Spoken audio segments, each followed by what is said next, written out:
The town of Redhaven sat under a restless sun, its streets coated with dust and whispers of danger. The clang of boots on wooden planks, the creak of swinging saloon doors, the low murmur of a piano fighting through cigarette smoke. It was a place where law met temptation every single day. Sheriff Caldwell carried that burden on his shoulders, a stern man carved out of stone, feared and respected in equal measure. But behind the iron of his badge, another story lived quietly in the corners of his house. His daughter, Clara. She wasn't the kind to stir trouble or seek attention, but there was a fire in her that refused to be dimmed. She watched the horizon every evening as the sky bled into gold, her heart aching for something she couldn't name. Suitors came calling, farm boys, merchants, even deputy sons. But none stirred her soul. She wanted more than safety, more than small-town dances and Sunday smiles. And in the quiet moments, when no one could hear her, Clara whispered to the wind of the prairie, "Show me something real, even if it costs me everything." What she didn't know was that the wind had already answered, and fate was about to place an outlaw in her path. A man whose shadow would test her father's law, and a love that would defy the very heartbeat of Redhaven. The river ran slow that evening, carrying with it the shimmer of dying sunlight and the hush of cicadas calling from the reeds. Clara often came there to escape the weight of her father's name, dipping her fingers into the cool water, letting the current carry her dreams. But on this night, the quiet wasn't hers alone. At first she thought it was driftwood, tangled in cattails. Then the shape moved, a low groan breaking the stillness. Clara's breath caught. A man lay half hidden in the mud, his shirt torn, blood dark against his side. His hat was pulled low, but the mark of a fugitive was written all over him. Dusty boots, pistol at his hip, a wanted man's silence hanging heavy around him. Her heart hammered. She should run, fetch her father, shout for help. Every thought told her so. Yet her feet stayed rooted. She saw not a villain, but a wounded soul fighting to breathe. She knelt, hands trembling, tearing the hem of her dress to press against the wound. The outlaw's eyes flickered open, storm gray, sharp despite the pain. A ghost of a smile crossed his lips. "You don't look like the type to save a dying man," he rasped.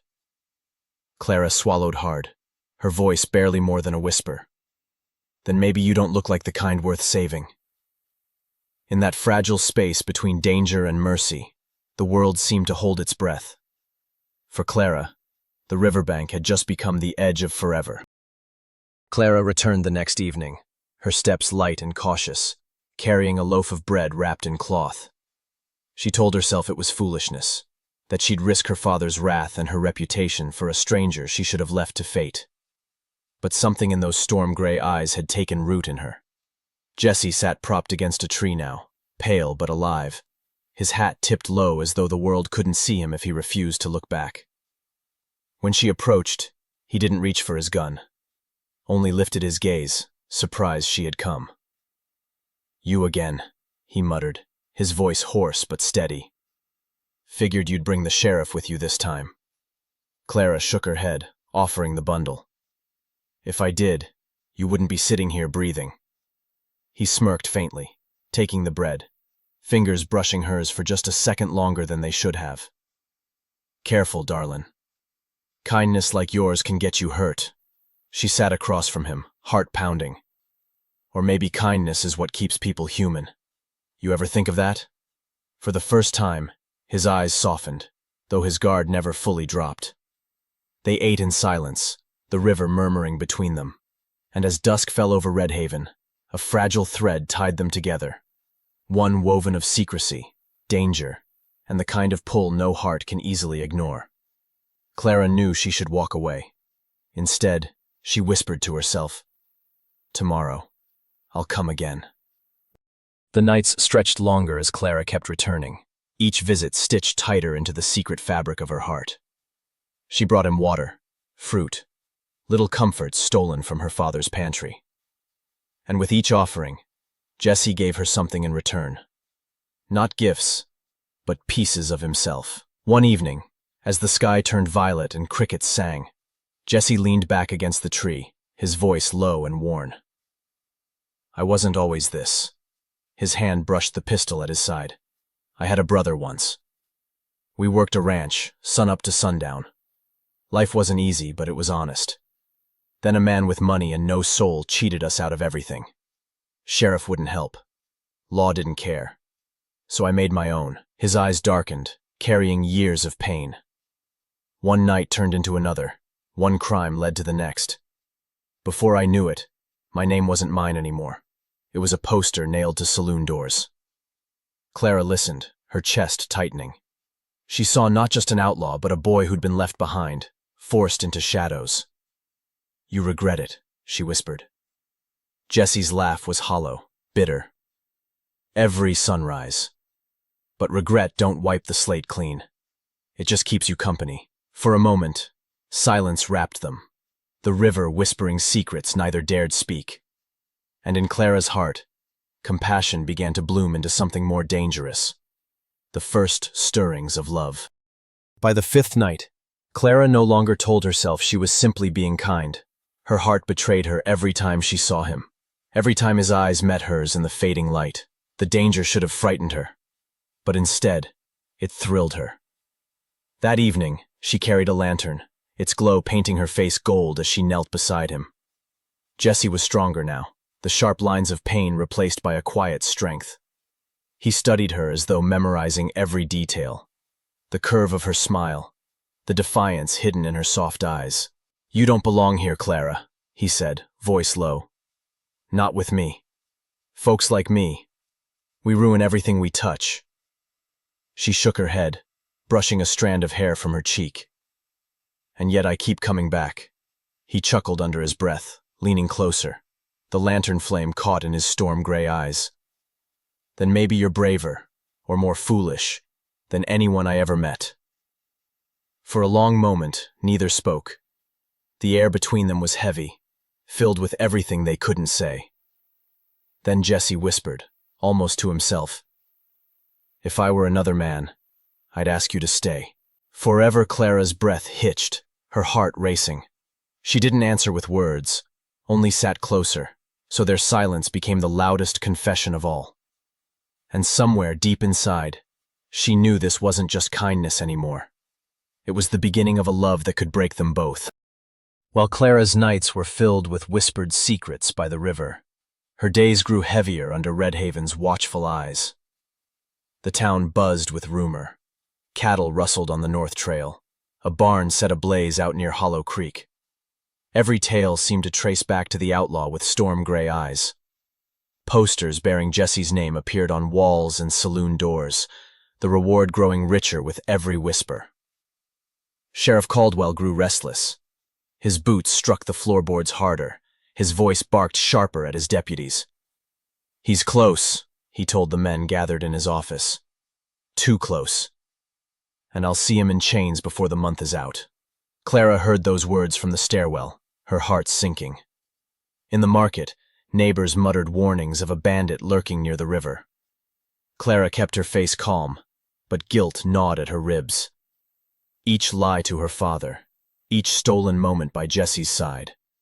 Every secret tightened the rope around her neck. That evening, when she returned to Jesse, her steps were quicker, her breath unsteady. They're looking for you, she said, eyes darting to the shadows.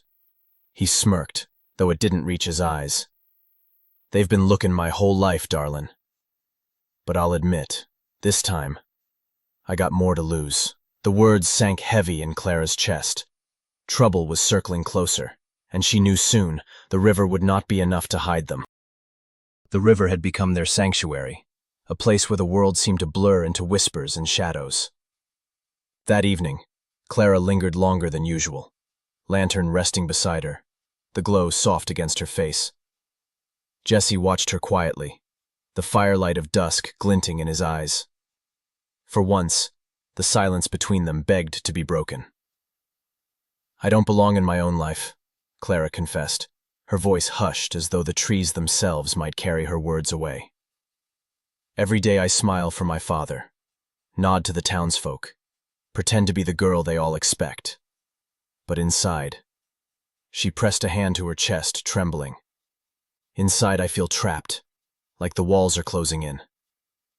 Jesse's gaze softened, his jaw tightening with something deeper than pity.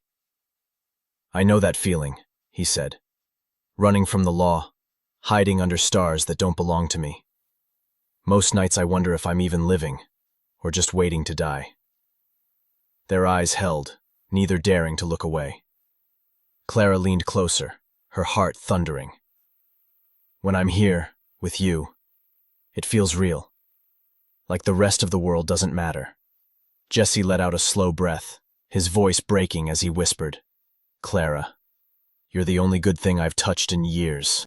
And in that fragile confession, beneath the endless sky, their hearts bound themselves in a promise neither spoke aloud, but both felt burning between them. The crack of boots against wooden planks echoed as Sheriff Caldwell strode across the porch that night. He had the look of a man who'd seen too much, the eyes of law and loss, heavy with instinct that rarely failed him. Inside, Clara stitched quietly by lamplight, though her hands shook with every pass of the needle. She knew her father's steps, knew when he carried more than the dust of the day on his shoulders. "Clara," he said, voice firm, cutting through the still air. "You've been wandering off more than usual. Fields don't take that long to tend. Where have you been going?" Her breath caught, the fabric slipping from her lap. "Just walking. Needed the river. Clears my head." The sheriff narrowed his gaze, studying her with that silent, piercing way of his. "River don't change a soul's eyes, girl. You've been looking different, softer, like you're keeping something from me." Clara swallowed, forcing a smile that wavered on her lips. "Maybe I'm just growing up, Pa." But his jaw set, the weight of unspoken suspicion pressing into the room. He turned, staring out the window toward the horizon where the outlaw Jesse sometimes lingered. "I know trouble when it's near. And trouble's been breathing close." Clara's pulse thundered in her ears. She clutched her stitching tighter, praying her father wouldn't see the truth burning in her chest, that his daughter's heart already belonged to the very danger he hunted. The farmhouse slept beneath a blanket of silence, but Clara's heart was anything but still. Lanterns dimmed, her father's snores rumbling faintly through the walls. She eased the window open and slipped into the cool embrace of the night. The moon hung low, silvering the fields, guiding her toward the river where Jesse waited. Her boots barely touched the earth as she saddled the mare, hands trembling with urgency. Each creak of leather, each rustle of hay, felt like a thunderclap in the quiet. She prayed her father wouldn't stir, prayed the hound wouldn't bark. With one final glance at the home that chained her, she nudged the horse forward and melted into the darkness. Jesse was there, leaning against a tree, hat shadowing his eyes, lantern glow flickering against his rugged face. Relief lit his expression when he saw her. "Clara," he breathed, as though her name alone could steady him. She dismounted quickly, rushing to him. "I couldn't stay away. Not tonight. My father suspects something. I don't know how much longer I can keep us hidden." Jesse took her hands, rough palms cradling her delicate fingers. "Then we don't hide," he whispered fiercely. "If the world finds out, so be it.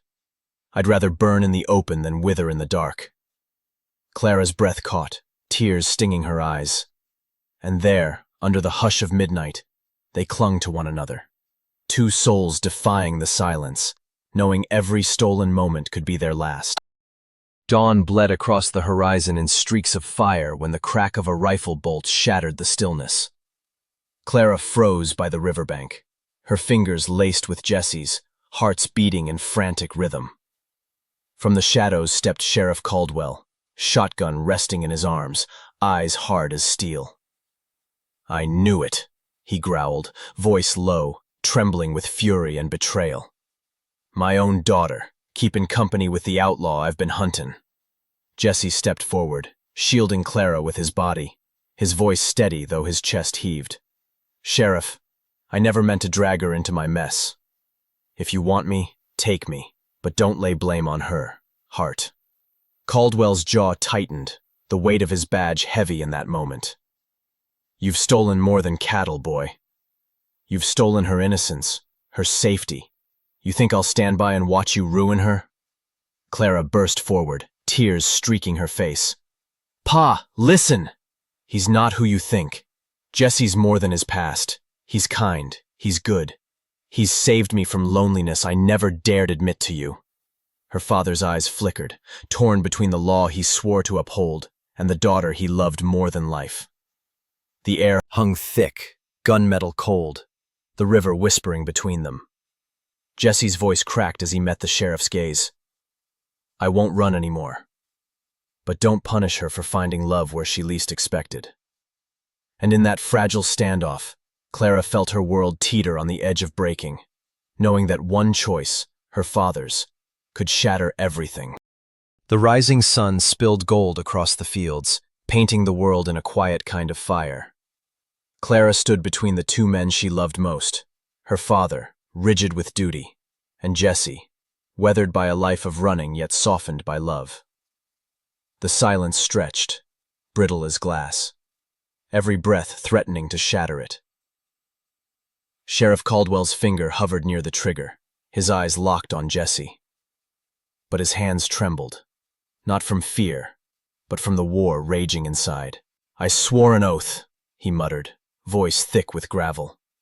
The law don't bend for love. It don't bend for anyone. Clara stepped closer, her voice breaking, urgent. Pa, the law may guide you, but it doesn't define you. You're not just a sheriff, you're my father. And a father protects what his child loves, even when it hurts. Jesse lowered his hat, speaking with a raw honesty that stripped him bare. I won't beg, Sheriff. My sins are mine alone. But if you pull that trigger, you won't just kill me. You'll break her spirit. And I reckon that's a weight no lawman could carry. The sheriff's jaw clenched, his chest rising heavy. The barrel of the gun wavered, then dipped, as though the weight of it had grown too great. His voice cracked like old timber. Damn you both. You've put me in an impossible place. Clara rushed to him, tears streaming, clutching his arm. For the first time, Sheriff Caldwell's stern mask faltered, and behind his weary eyes flickered the truth. He was a father before he was ever a lawman. The morning light broke clean over the valley, chasing shadows back into the trees. Sheriff Caldwell lowered his rifle, the weight of it slipping from his arms as though years had fallen from his shoulders. His breath came slow, ragged, and when he finally spoke, his voice carried both defeat and grace. I ought to haul you in, Jesse, he said, eyes fixed on the outlaw. But when I look at her, I see the same fire her mother once carried, and I'll be damned if I smother it. Clara's heart leapt, tears glistening on her cheeks. She gripped her father's hand, whispering, Thank you, Pa, for seeing me. Jesse removed his hat, bowing his head with solemn respect. I don't ask for forgiveness, Sheriff. Just a chance to be better, with her. The sheriff studied him long, then gave a slow nod. You ride straight. You keep her safe, or you'll answer to me. A silence followed, heavy but alive with unspoken understanding. Clara stepped into Jesse's arms, feeling the world finally tilt in her favor. His embrace was fierce, protective, tender. All the promises of a future they dared to dream. As the three of them stood beneath the rising sun, something shifted. The outlaw was no longer just a fugitive. The sheriff was no longer just the law. And Clara was no longer just a girl caught in between. She was a woman who had chosen love. And in that choice, she had carved a new path for them all. In Wild West Eternal Love, we bring you timeless tales of passion, sacrifice, and devotion, where love fights against dust, duty, and destiny under the wide open skies. Every story reminds us that no matter the odds, true love rides eternal. Subscribe to Wild West Eternal Love for more heart-stirring cowboy romances. Saddle up with us. Your next great love story is just a ride away.